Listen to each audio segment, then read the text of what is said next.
Good morning dear late द्वितीय semester के।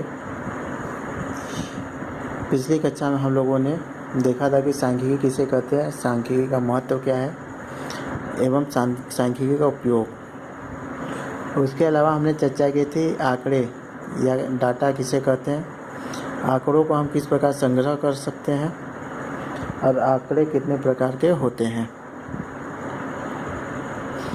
आज की इस कक्षा में हम लोग चर्चा करेंगे मिलान चिन्ह की सहायता से बारंबारता सारणी बनाना।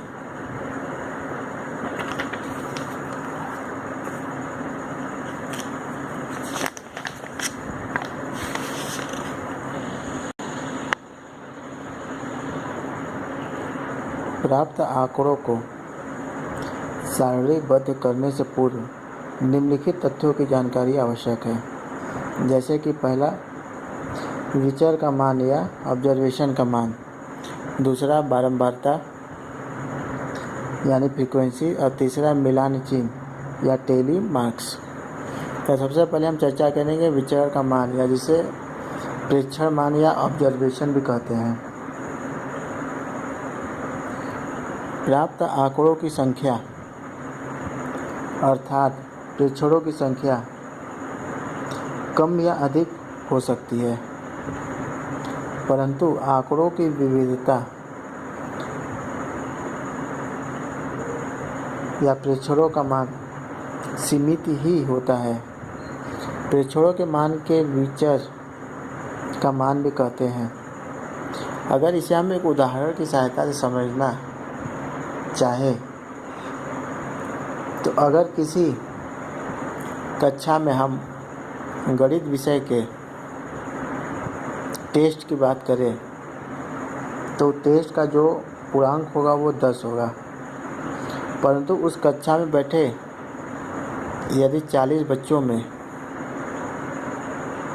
अंकों का वेरिएशन देखें तो वो 0 से 10 होगा, क्योंकि कोई बच्चा 0 पाएगा, कोई 7 पाएगा, कोई 9 पाएगा, कोई 10 पाएगा, कोई 6 पाएगा, कोई बच्चा टेस्ट में 5 नंबर पाएगा। तो इस प्रकार हम देखते हैं कि वो जो हमारा ऑब्जर्वेशन होगा उसमें वेरिएशन होगा 0 से 10 के बीच में। तो इस प्रकार हम देखते हैं कि गणित विषय की एक टेस्ट में पूर्णांक 10 है तो वो टेस्ट में प्राप्तांक 0 से 10 के मध्य ही होंगे, यानी कि जो हमारा विचर का मान है या जो हमारा प्राप्तांक या प्रेक्षण का मान है 0 से 10 तक ही सीमित होगा। परंतु उस टेस्ट में कुल 40 विद्यार्थियों ने भाग लिया है तो हमारे ऑब्जर्वेशन की कुल संख्या जो होगी वो 40 होगी और ऑब्जर्वेशन का जो मान होगा वो 0 से 10 के बीच में सीमित होगा। इसी क्रम में अगर हम दूसरा देखें तो वह है बारंबारता या फ्रीक्वेंसी। फ्रीक्वेंसी से अगर हम सिंपल वर्ड में देखें तो फ्रीक्वेंसी अगर किसी आंकड़ों में कुछ संख्याओं का बार बार दोहराव होता है, पुनरावृत्ति होती है, यानी कई संख्या होती हैं जो बार बार रिपीट होती हैं, इन्हीं रिपीट होने वाली संख्याओं को बारंबारता बोला जाता है। आवृत्ति किसी अध्ययन में प्राप्त आंकड़ों की विविधता का अवलोकन करें तो हम पाएंगे कि किसी ऑब्जर्वेशन के मान की आवृत्ति होती है। किसी एक आंकड़े की आवृत्ति जितनी बार होती है उसे आंकड़े अथवा प्रेक्षण की बारंबारता कहा जाता है। इसी क्रम में हम आगे बढ़ते हैं तो तीसरा है मिलान चिन्ह या टेली मार्क्स। प्रेक्षण के मान की बारंबारता ज्ञात करने के लिए मिलान चिन्ह या गणना चिन्ह जिसे अंग्रेजी में टेली मार्क्स का प्रयोग किया जाता है।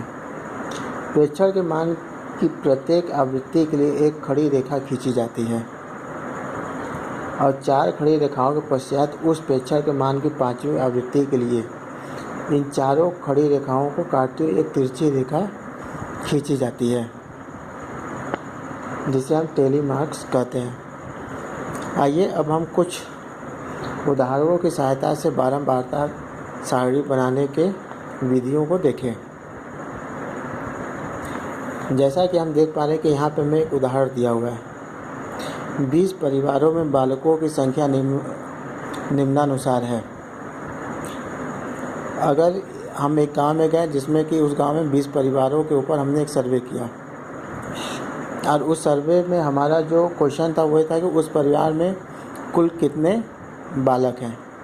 तो जब हम पहले परिवार के पास गए तो उस परिवार में बालकों की संख्या 1 है, दूसरे परिवार में बालकों की संख्या 3 है, तीसरे परिवार में बालकों की संख्या 1 है, उसी प्रकार चौथे परिवार में बालक की संख्या 2 है, पाँचवें में बालक की संख्या 2, 6 में बालकों की संख्या 4 है।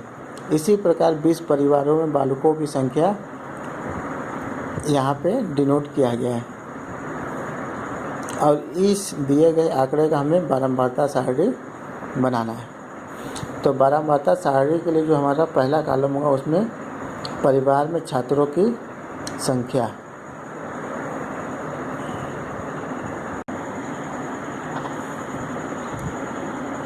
इस प्रश्न में सबसे पहले हम देखेंगे कि जो हमें आंकड़े दिए गए हैं इन आंकड़ों की सीमा क्या है, ये कहाँ से कहाँ तक वेरी कर रहे हैं। तो यहाँ पे देखते हैं कि इसकी जो लोवेस्ट वैल्यू 1 है और हाईएस्ट वैल्यू 4 है। तो इसके देखते हैं कि हम यहाँ पे जो इसकी सीमा वो 4 तक है, 1, 2, 3 और 4। तो परिवार में जो छात्रों की जो संख्या है, परिवार में जो बालकों की संख्या है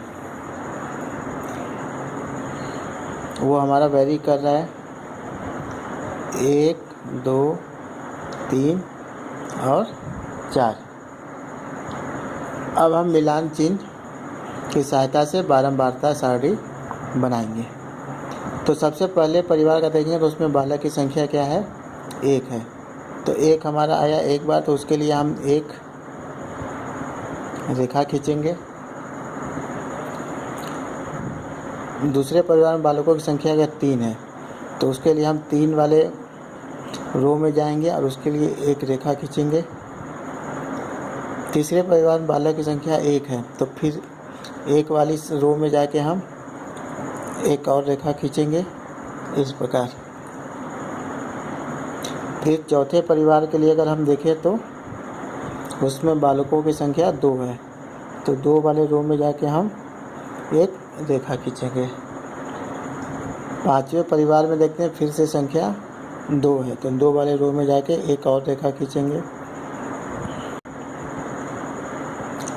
फिर आगे बढ़ेंगे तो बालकों की संख्या 4 है तो 4 वाले रो में जाके एक रेखा खींचेंगे। फिर उसके बाद 3 है तो 3 वाले रो में जाके एक रेखा। फिर देखते हैं कि इस परिवार में इस परिवार दोनों में एक बालकों की संख्या है तो 1 वाले रो में जाके 2 रेखा खींचे। उसके बाद 3 है तो 3 वाले में एक रेखा। फिर 4 है तो 4 वाले में एक रेखा। फिर से 3 है तो 3 वाले में एक रेखा। फिर उसके बाद 2 है तो 2 वाले में एक रेखा। फिर से 3 आ गया। अब हम क्या करेंगे कि अगर जब रेखा की संख्या 4 हो जाती है तो 5वीं ऑब्जर्वेशन के लिए हम क्या करेंगे, इन चारों रेखाओं काटती हुई एक तिरछी रेखा खींचेंगे। ऐसा हम इसलिए करते हैं जिससे कि हमको गिनने में आसानी हो। इसके बाद अगर हम फिर से आगे बढ़ते हैं तो इसके बाद 3 के बाद आता है 2 तो 2 वाले में जाके एक रेखा खींचेंगे। उसके आगे बढ़ते हैं तो 4 आता है, 4 में एक रेखा।